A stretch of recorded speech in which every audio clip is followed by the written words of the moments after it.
በጣም የሚገርም ነገር ልንገራችሁ። ዝሆኖች ማለት ነው የሞተ ግልገላቸውን ይቀብራሉ ብላችሁ ታምናላችሁ?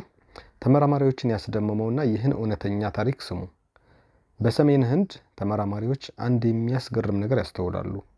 5 የተለያዩ የዝሆን መንጋዎች የሞቱ ግልገሎቻቸውን በስርዓት ሲቀብሩ ያገኟቸዋል። በሁሉም ቦታ የተደረገው ነገር ተመሳሳይ ነበር። ዝሆኖቹ የሞተውን ግልገል በግንዳቸውና በእግራቸው ይዘውት ረጅም ርቀት ተሸክመው ይወስዱታል። ከዚያም የሻይ እርሻ አጠገብ ባለው ቦይ ውስጥ እግሮቹን ወደ ላይ አድርገው ያስቀምጡታል። በመጨረሻም በአፈር ይሸፍኑታል።